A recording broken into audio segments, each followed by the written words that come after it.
Muy buenas tardes, gente del Universo Deportivo. El día de hoy vamos a tener nuestra primera entrevista que tiene que ver con el deporte de la natación y sus variaciones. Estamos con nada más y nada menos que con el mexicano que acaba de romper no solo uno ni dos, sino tres récords mundiales en el deporte de apnea. Estamos el día de hoy con Alejandro Lemus Nava. ¿Qué tal? ¿Cómo está el día de hoy? Todo bien, muchas gracias por la invitación. De verdad es un honor poder tener a alguien que tuvo el valor de hacer ese acto que a muchos no se atreverían y ahora está en los récords mundiales. Pero eso va a ser un tema que vamos a tocar un poco más al rato, ¿te parece? Claro que sí, con mucho gusto. Muy bien. Muchos se preguntan de usted de dónde salió o cómo es que llegó a batir estos récords. ¿Cómo es que Alejandro Lemus Nava se interesó en la natación o en más en concreto en la apnea? Bueno, fue hace muchos años, me llamó mucho la atención este deporte por el buceo con tanque. Yo empecé buceando con tanque y después me di cuenta que existía una parte deportiva competitiva de esa rama, que era la apnea, ¿no? Y que hay que eh, formarse, hay que capacitarse antes de practicarla, por supuesto, y que existían organismos que regulaban todo este deporte, competencias, reglamentos, por supuesto, récords y todo lo demás. Así fue como me llamó la atención. Tengo muchos años practicando la apnea o freediving. Tengo casi 20 años practicando este deporte. Eh, Aproximadamente en el 2002, 2003 empecé a hacer este deporte y lo hago prácticamente en todas sus modalidades, porque hay modalidades que se hacen en la piscina y modalidades que se hacen en el mar o en los cenotes, en los lagos, ¿no? Muy bien. Y usted, si no me equivoco, es de la Ciudad de México o del centro de la República, ¿verdad? Soy de la Ciudad de México. Y llegó a Las, Yucatán hace unos cuantos años. sí, la verdad es que desde hace muchos años visitaba regularmente Yucatán por el hecho de los cenotes, ¿no? Por que hay muchos y es de los mejores lugares del mundo para poder bucear, pero hace relativamente poco tiempo decidí mudarme para Yucatán y entrenar más y dar más cursos y hacer más actividades en Yucatán. Pero eh, visito Yucatán, digo, ahora radico acá, pero visito Yucatán desde hace muchos años, ¿no? Desde hace 15 años regularmente siempre estaba explorando los cenotes de por acá. Muy bien. ¿Y cómo fue su primera experiencia dentro de la apnea cuando ya se hizo la primera inmersión? Bueno, me gustó mucho la sensación de no tener un tanque en la espalda y no tener ese equipo pesado y ese ruido que se hace cuando uno está respirando bajo el agua. La sensación es completamente diferente y te podría decir que es una sensación de libertad bajo el agua, ¿no? Te puedes mover libremente. Por supuesto que estamos limitados a poco tiempo, ¿no? Poco tiempo, pues porque es con una bocanada de aire y lo que puedas soportar o aguantar. Pero pues con el paso del tiempo, el entrenamiento y la capacitación, ese tiempo, esa permanencia bajo el agua, pues se va incrementando, ¿no? Cada vez puedes ir más profundo y cada vez puedes estar más tiempo. Muy, Pero en resumen te podría decir que lo que siento es libertad, libertad de movimiento, libertad de sensaciones bajo el agua. muy bien. ¿Y cuál es su preparación? ¿Cómo es que Alejandro Lemus se prepara para hacer las inmersiones, para soportar toda esa presión que ejerce cuando baja grandes cantidades de metros y la presión? Mira, es un proceso de adaptación gradual, ¿no? Eso lo vas adquiriendo, lo vas aprendiendo, te vas adaptando tu cuerpo, tu mente también, poco a poco, gradualmente. Lleva años de preparación el poder hacer inmersiones profundas, pero en resumen te podría decir que el proceso es el siguiente. Uno tiene que hacerse bastante flexible en el sentido de de las articulaciones, de los músculos, de la caja torácica. ¿Y cómo te haces flexible? Pues haciendo ejercicios de stretching, ejercicios de yoga, ejercicios de respiración. Y para poder soportar esa presión, la flexibilidad en tus pulmones, en tu caja torácica, la flexibilidad en general de tu cuerpo ayuda mucho, pero también uno tiene que aprender técnicas adecuadas para poder compensar o equilibrar tus espacios aéreos, porque cuando tú desciendes, los espacios aéreos que tenemos se comprimen. ¿A qué me refiero con espacios aéreos? El oído, los senos paranasales. Si usas una máscara, el aire que está en tu máscara se va a comprimir. Y uno tiene que aprender a compensar esa compresión de aire. ¿Cómo? Existen técnicas en específico para eso. No sé si alguna vez te ha pasado o has escuchado que cuando la gente desciende te duele el oído. O uno puede, o si uno no ha experimentado eso, lo has experimentado cuando te subes a un avión, una montaña o en una carretera que es montañosa y que subes y bajas, sientes que los oídos se te tapan, ¿no? Eso es por los cambios de presión. Lo mismo sucede en el agua, pero los cambios son mucho, mucho más abruptos, ¿no? Porque el agua pesa más que el aire. Entonces, eh, lo que hay que hacer es aprender a compensar o a equilibrar esos espacios aéreos. Obviamente la cosa se pone mucho más difícil mientras más profundo vas, ¿no? Uno aprende técnicas para ecualizar, cada vez un poco más profundo, y es un proceso. Y el último proceso es el proceso, pues, mental, porque soportar la respiración durante mucho tiempo es algo que se vuelve difícil por una cuestión natural, en el sentido de que nosotros estamos acostumbrados a respirar todo el tiempo, ¿no? Y es un proceso que tienes que dominar también mentalmente, porque por instinto tu cuerpo te va a pedir respirar en cierto momento, ¿no? Pero cuando uno empieza a trabajar con los ejercicios mentales, ¿para qué?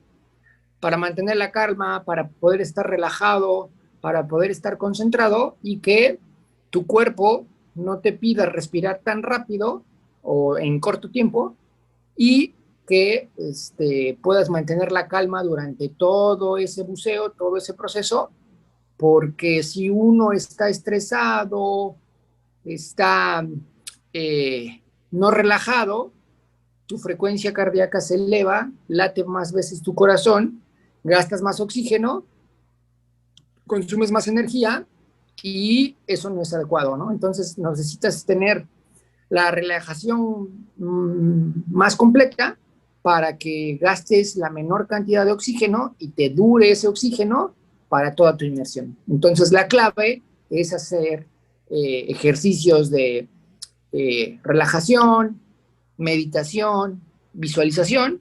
¿Para qué? Para que pueda uno controlar, dominar la parte mental, que también es muy, muy importante, no nada más la parte física, el poder mover los músculos, mover tu cuerpo para descender y ascender. La parte mental es muy importante, ¿no? Porque si no estás relajado, si estás nervioso, preocupado, pensando en miles de cosas, tu frecuencia o tu ritmo cardíaco se eleva, y entonces pues te gastas toda la energía, ¿no? Muy bien. Volviendo a su palmarés, usted en una entrevista que tuvo comentó que tiene alrededor de 23 récords nacionales y 2 continentales, y también es el único mexicano que ha superado los 100 metros de inmersión con una sola respiración. ¿Nos puede contar algo acerca de estos récords que tiene dentro de su palmarés? Sí, por supuesto. Bueno, son un poco más, me estaba acordando. Lo que pasa es que cada modalidad, platico, es como en la natación, el freediving, ¿no? Hay diferentes disciplinas, ¿no? Crawl, mariposa, dorso, bla, bla, bla, ¿no? En la apnea hay diferentes disciplinas en piscina y diferentes disciplinas en profundidad. Y como yo toda la vida, en estos casi 20 años que llevo compitiendo, he participado tanto en piscina como en profundidad, muchas veces. Bueno, te quiero decir una cosa, al principio no ganaba competencias ni hacía récords, o sea, era un novato, y fue un proceso como en cualquier otro deportista, ¿no? Empiezas desde abajo y vas avanzando poco a poco, ¿no? Me costó un par de años, varios años, alcanzar una marca, ganar una medalla, ganar un campeonato, por supuesto, ¿no? Pero cuando empezaron a funcionar las cosas, años después de que hubiera empezado, empecé a batir marcas registradas oficialmente para cada disciplina en cada modalidad, ¿no? Entonces, el cúmulo de todas esas marcas, que algunas se han hecho dentro de competencias nacionales o dentro de competencias internacionales o campeonatos mundiales, eso me ha llevado a hacer 68 récords nacionales para México en diferentes modalidades, ¿no? ¿Y por qué a lo mejor se hacen tantos? Porque no sé si en una competencia que es de 4 días, el primer día rompo un récord, pero al otro día rompo el mismo récord, aunque lo rompa yo a mí mismo, pues cuenta como un nuevo récord, ¿no? Entonces, de esos récords 68, algunos de esos récords han sido no nada más récords para México, sino también han sido récords para el continente y ahora recientemente 3 récords del mundo en esta modalidad especial que es de profundidad, pero no en el mar, sino en agua dulce. Y en el agua dulce, que puede ser un lago, un cenote o un río, ¿no? Bueno, no conozco ningún río que sea tan profundo, pero técnicamente se podría hacer, ¿no? Pues sí. Y siempre ha sido pues un proceso como en cualquier otro deporte, ¿no? Es un proceso gradual y que pues ha costado mucho tiempo, entrenamiento y también muchas caídas, ¿no? No siempre se gana, no siempre se puede hacer todo al nivel óptimo, ¿no? A veces, por supuesto, que no me han salido las pruebas y que he perdido competencias o que simple y sencillamente no he quedado dentro del medallero o no he roto ninguna marca ni nada, por supuesto que me ha pasado, ¿no? Como a todos los atletas, ¿no? No puedes siempre ganar, ¿no? Al fin, al cabo. Y ese proceso ha sido durante una carrera mira, para ser exacto, 18 años, ¿no? Una carrera de 18 años, casi 19, de tropiezos, pero también de, este, de momentos de gloria, pero pues como en todos los deportes, es un proceso, ¿no? Muy bien. Y en el 2013 usted, junto a otra apneísta mexicana, participó en los Juegos del Consejo Mundial de Actividades Subacuáticas. ¿Cómo fue esa experiencia que usted vivió? Bueno, en el 2013 y en un par más de la Asociación de las EMAS, por supuesto, creo que en resumen podría decirte que generalmente a México siempre le ha ido bien en términos generales, ¿no? Ha habido momentos en que las competencias, los eventos han sido con medianos frutos, otros con excelentes frutos y otros, como en todos los deportes, ¿no? Repito, que no fueron fructíferos, ¿no? Pero en general, si sacamos una media de todo esto, normalmente a México le va bien, considerando que en México eh, ahora se ha vuelto muy popular este deporte, ahora hay mucha gente que lo practica, pero comparado con otros países o con la tradición de otros países, no tenemos tantos atletas, no tenemos tantas competencias, ¿no? Versus los países europeos, ¿no? Donde hay cientos o prácticamente miles de atletas por país. En México hay pocos, no tengo la cifra en exacta, no sé, 100, 200 competidores máximo, pero haciendo esa comparativa contra un país que tiene más de 1000 y que México tiene buen nivel de participación, buen nivel de ranqueo, creo que se ha hecho buen trabajo a nivel nacional, globalmente hablando. Muy bien. ¿Y cuál fue su motivo o inspiración para dedicarse a esto profesionalmente, para empezar a batir récord, para lograr todo lo que ha logrado hasta el momento? Bueno, sinceramente nunca lo pensé como tal, como si fuera mi objetivo de carrera, objetivo de vida.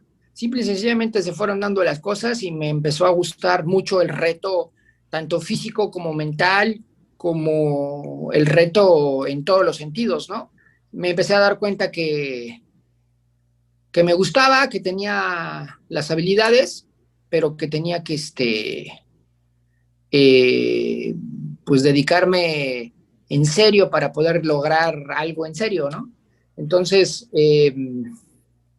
digamos que la, la profundidad es lo que siempre me ha traído y a diferencia de la mayoría de las personas que le da miedo la profundidad, a mí me gusta la sensación de estar en el agua cuando estoy a cierta profundidad, ¿no? Eso me genera placer y el poder ponerte un reto y cumplirlo te da mucha satisfacción, ¿no? El ejemplo, uno de los retos más difíciles que me propuse fue llegar a los 100 metros de profundidad y me costó muchos años, por supuesto, y mucho sudor y lágrimas, por supuesto, por poder llegar ahí, pero lo pude hacer y jamás me imaginé que pudiera tener esa capacidad de poderlo hacer, pero fue el fruto del trabajo y eso pues me causa bastante alegría y placer el poder concretar los sueños, ¿no? Muy bien. Y usted también tiene una escuela de buceo ahí en Yucatán, ¿verdad? Correcto. ¿Puede contarnos algo sobre su escuela o darnos información para que la gente sepa y si están interesados en ese deporte puedan ir ahí con usted? Claro que sí. Mira, originalmente la escuela y que nació hace muchos años y que sigue existiendo, la escuela nació en Ciudad de México, pero hace relativamente corto tiempo decidí poner una sucursal de la escuela aquí en Valladolid, Yucatán. ¿Por qué? Porque hay muchos cenotes, está muy accesible, está muy bonito, hay muy buenas condiciones y decidí poner la escuela de apnea, de buceo libre, y que también es una escuela de buceo porque practico el buceo, soy instructor de buceo en cueva, en cenote, de espeleobuceo, hace casi 2 años. Este, decido montarla aquí en Valladolid para poder expandir un poco los conocimientos y el gusto por aprender apnea, por aprender el buceo.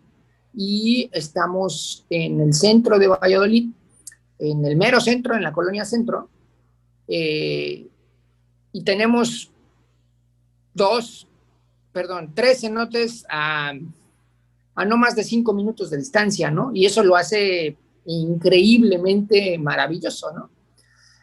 ¿Por qué? Pues porque a poco tiempo estás con la disponibilidad de poder utilizar para aprender, para entrenar, para practicar 25, 30 y 40 metros de profundidad, a no más de 1 kilómetro de distancia del centro de buceo. Eso lo hace único en el mundo, ¿no? No es el mar, por supuesto, pero es un cenote. Y en el cenote tenemos la ventaja de que casi tenemos condiciones ideales 365 días al año, ¿no? Y eso no sucede prácticamente en ningún sitio, ¿no? Por más bonito y tranquilo que sea, ¿no? Hablando del mar, ¿no? O en un lago podría darse, claro, pero normalmente los lagos tienen una temperatura bastante fría y los cenotes tienen temperaturas agradables todo el año, ¿no? No importa si es invierno o verano. Entonces, con mucho gusto nos pueden encontrar aquí en Valladolid, las redes sociales, Lemus Underwater School, ya sea en Facebook o en Instagram, la página lemusunderwaterschool.com o en mi página como atleta alejandrolemus.org. Ahí con mucho gusto nos pueden encontrar y pueden ver la oferta de cursos que tenemos en la escuela, ya sea de apnea o de buceo. Cuéntame. Muy bien. Y ahora sí, vamos a pasar a lo de sus tres récords mundiales, perdón. Desde el municipio de Cenotillo, usted durante 3 días seguidos, sábado, domingo y lunes, batió tres récords, uno por día.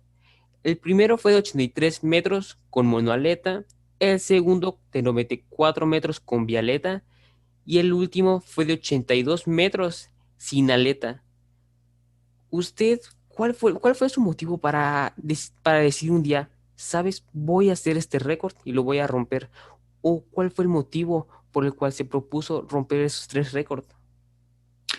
Bueno, en realidad el motivo fue un poco más para este, mostrar, eh, mostrarle a todo el mundo, a toda la gente que los cenotes son un lugar muy bonito, ¿no? Un lugar que en donde se pueden hacer muchas cosas. Me refiero a actividades recreativas, el buceo, la apnea, y que son lugares importantes porque pues son ecosistemas importantes, ¿no? Una de las ideas fue hacer un evento de carácter mundial, hacer un récord mundial para pues poder alzar esa voz, ¿no? Independientemente del hecho deportivo, por supuesto que es importante, el batir una marca mundial para un país o para un atleta es algo importante. ¿Por qué decidí hacerlo ahí? Pues porque justo sucedió así.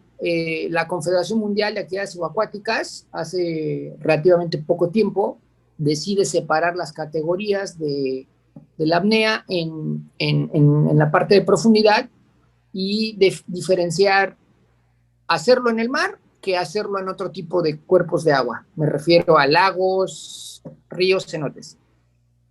Entonces, eso quedó ideal para, para mí en específico, porque yo soy un especialista en agua dulce, ¿no? ¿Por qué en agua dulce? Pues porque toda la vida he entrenado en los cenotes. En realidad, el mayor, el 90, te podría decir que el 90-95% de mi entrenamiento para hacer profundidad lo hago en un cenote.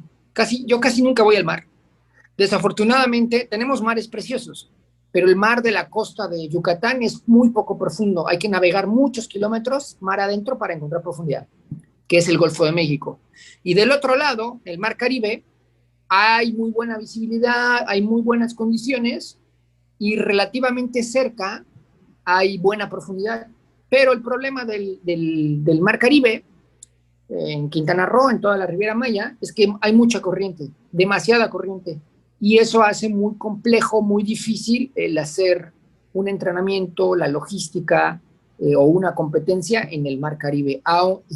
Irónicamente, hay todos los servicios, las condiciones son ideales, en verano es ideal todo, la visibilidad, la temperatura, todo es ideal, nada más que la corriente es súper fuerte y eso hace muy difícil el buceo, ¿no?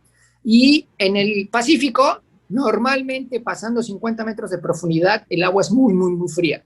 No importa dónde, ya sea desde el norte de Baja California hasta el sureste de México, todo el Pacífico, después de 50 metros de profundidad el agua es muy fría y es complicado. Entonces, ¿para qué complicarme la vida si tengo los cenotes, no? Entonces, resulta que yo soy un especialista en los cenotes y la Confederación Mundial eh, cambia sus reglamentos y hace este reglamento especial para el agua dulce. Entonces dije, wow, ahí hay marcas por batir. Entonces decidí hacerlo para, pues, poner el nombre de México en alto y para hacer ese llamado de alerta, de auxilio, para conservar mejor todos estos sitios, ¿no? Desafortunadamente, en algunos sitios, pues los cenotes están descuidados, están contaminados, eh, tienen una mala idea o un mal concepto de los cenotes, cuando en realidad son paraísos subterráneos, paraísos subacuáticos, donde uno puede hacer muchas cosas positivas, por supuesto, y esa es mi manera de poder eh, decirle a la gente, al mundo, pues vean lo bonito que es, ¿no? Y bueno, pues también para poner en alto y en un nivel mucho mayor, más alto, el nivel de la apnea del deporte de México. Esa fue la razón. Muy bien. Y ya para cerrar la entrevista, ¿usted quiere darle algún mensaje o consejo para los jóvenes que están interesados en practicar ese deporte que es la apnea o la natación en general? Claro que sí, pues en realidad nosotros somos privilegiados para la gente que vive aquí en Yucatán o en toda la península y para todos los mexicanos en general. Somos privilegiados. Yo considero esta área, la península de Yucatán, el mejor lugar del mundo para practicar este deporte. Te voy a poner un ejemplo. En Europa las condiciones son difíciles, el mar es frío y lugares profundos no tienen. Hay algunos lagos, pero son extremadamente fríos, ¿no? En Europa hay varias piscinas profundas que se construyeron recientemente, de 30, de 40 y de 45 metros de profundidad. En Europa tienen que construir estructuras para poder practicar este deporte. En México tenemos más de 3,000 naturales a disposición 365 días al año, ¿no? Tenemos todas las condiciones para que México se convierta en una potencia mundial en este deporte. ¿Por qué? Pues porque tenemos los sitios, ¿no? Y pues siempre hacerlo, por supuesto que invitados todos, todo el mundo a practicar este deporte es muy bonito, es una herramienta de vida en realidad, ¿no? Más que un deporte. Eh, Invitado todo el mundo a practicar este deporte, pero siempre previamente con capacitación específica de, ¿no? Desafortunadamente no es un deporte que uno lo pueda aprender empíricamente, ¿no? Porque a lo mejor empíricamente uno puede correr y puede hacer otro deporte terrestre, pero este no es un deporte terrestre, es un deporte acuático, donde implica que tienes que estar no nada más en el agua, implica que tienes que estar bajo el agua sin respirar. Entonces, eso lleva un riesgo inherente indiscutible. Pero si tú tienes la capacitación adecuada, el proceso y el entrenamiento adecuado, es bastante seguro y lo vas a poder hacer con comodidad, con seguridad, con diversión y en una adaptación y en un proceso gradual, adecuado, para que te vaya bien, para que no sea o se convierta en algo peligroso y puedas tener un accidente. Mi recomendación siempre sería hacerlo de la manera correcta, que capacitarte primero e ir avanzando poco a poco en tu educación y en tu entrenamiento. Y conjuntamente, en poco tiempo, te vas a dar cuenta que puedes hacer bastante profundidad relativamente hablando con respecto a cuando no sabías, ¿no? Cuando uno no sabe, uno es capaz de bajar sin que a nadie le expliquen, no sé, 5 metros, ¿no? Pero una vez que tomas un curso, te formas, te explican, pues seguramente vas a poder bajar 15 o 20 metros el primer curso que hagas, ¿no? Empiezas a practicar y en poco tiempo estás en 30 metros. Algo que si nadie te hubiera capacitado, si nadie te hubiera informado, sería prácticamente imposible que lo lograras. Entonces, mi recomendación es siempre con capacitación formal previa y ese avance, ese proceso que sea gradual y siempre hacerlo siguiendo todas las reglas y las normas de seguridad para que esto siempre sea seguro y divertido. Muy bien. Pues sin nada más que agregar, Alejandro, de verdad agradezco mucho que te hayas tomado la molestia y aceptar la invitación. Es un honor poder tener a un deportista que haya roto 3 récords mundiales y, y qué mejor que sea mexicano. De verdad agradezco mucho tu participación en ese programa y esperemos que algún otro día puedas romper más récords. Muchas gracias por la invitación, un placer compartir con ustedes. Sin nada más que agregar, muchísimas gracias y hasta luego. Por nada, muchas gracias.